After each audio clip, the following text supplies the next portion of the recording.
સુરતના લીંબાયત ખાતે આવેલી શાળામાં વિદ્યાર્થીનીને મેસેજ કરી લંપટ શિક્ષકે છેડતી કરી હતી, જેને લઈ વિદ્યાર્થીનીએ પરિવારને જાણ કરતા પોલીસ ફરિયાદ કરાતા પોલીસે લંપટ શિક્ષકને ઝડપી પાડ્યો હતો। સુરતમાં શિક્ષણ જગતમાં લાંછનરૂપ કિસ્સો સામે આવ્યો છે। લંપટ શિક્ષકના કારણે શિક્ષક આલમમાં રોષ જોવા મળ્યો છે।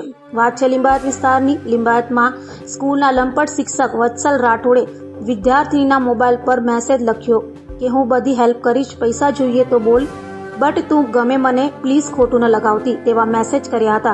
બીજી તરફ વિદ્યાર્થીનીએ શિક્ષકને મેસેજ કરી એવું લખ્યું કે સર તમે તો મારા ગુરુ છો, છતાં શિક્ષકે વિદ્યાર્થીનીને મેસેજ કર્યા હતા અને પૈસા જોઈએ તો બોલ, તું મને ગમે છે અને મને આપ તેમ કહ્યું હતું, જેથી 20 દિવસથી મેસેજ કરતા લંપટ શિક્ષક વત્સલ રાઠોડથી કંટાળી વિદ્યાર્થીનીએ પરિવારને જાણ કરતા પોલીસ ફરિયાદ કરાઈ હતી અને લીંબાયત પોલીસે લંપટ શિક્ષક વત્સલ રાઠોડની ધરપકડ કરી કાયદેસરની કાર્યવાહી હાથ ધરી હતી।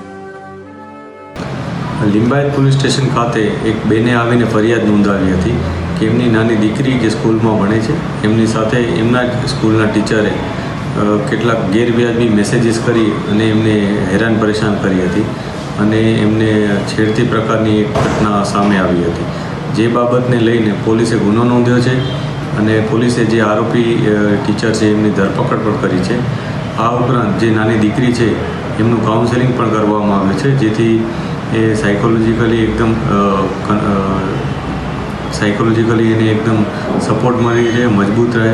આ ઉપરાંત એમના મધરનું પણ કાઉન્સેલિંગ કરવામાં આવે છે કે જેથી એમને હિંમત મળી રહે અને કોઈ પણ જાતની કોઈ માનસિક કોઈ બીજી અસર એમને ન થાય અને પોતાનું આગળનું જે કરિયર છે ખૂબ સારી રીતના નિભાવી શકે, એ માટેનો પણ એક અલગથી પ્રયાસ પોલીસ દ્વારા કરવામાં આવ્યો છે। કાલે નીલગિરી સર્કલ પાસે જે સાર્વજનિક સ્કૂલ આવેલી છે તેમાં એક બનાવ બન્યો છે।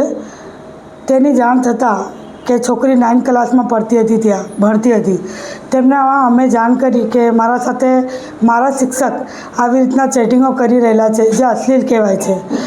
તો તેણે અમને જાણ કરી અને અમે જે ચેટિંગો વાંચી અને તેને પછી અમે લોકો લીંબાયત પોલીસ સ્ટેશન લઈ ગયા અને લીંબાયત પોલીસ સ્ટેશનમાં અમે એમની ફરિયાદ દાખલ કરી। આવા ગુરુઓ ને આવા શિક્ષકો જે વિદ્યાર્થીઓ સાથે આવી રીતના ચેટિંગો કરે તે યોગ્ય નથી કહેવાય અને એમને ચેટિંગમાં એવા કહેવામાં આવ્યું હતું કે તું તારા પપ્પા નથી, તારા પપ્પા આ દુનિયામાં નથી ને તારી માં કામ કરવા જાય છે અને તું મધ્યમ વર્ગી છે, સ્લમમાં છે, એટલે હું તારું બધી રીતે જ પૂરું પાડી શકું અને તને પૈસાથી હું મદદ કરી શકું, તું મને વારંવાર ગુરુનું કહે, તું મને આવા નામથી પોકાર। આવું બધું અમે લોકો જે ચેટિંગો વાંચ્યા, જે અશ્લીલ કહી શકીએ આપણે, એવી અશ્લીલ ભાષામાં આવા શિક્ષકો આવી રીતના કરે તે યોગ્ય નથી। એટલા માટે અમે લોકો છોકરીને લઈ લીંબાયત પોલીસ સ્ટેશન ગયા અને શિક્ષકને એવી શિખામણ મળે એના લીધે અમે લોકો ફરિયાદ કર્યા કે આવનારા દિવસોમાં લોકોને મેસેજ મળે કે આવી રીતના કોઈ વિદ્યાર્થી સાથે કોઈ શિક્ષક કરી ન શકે।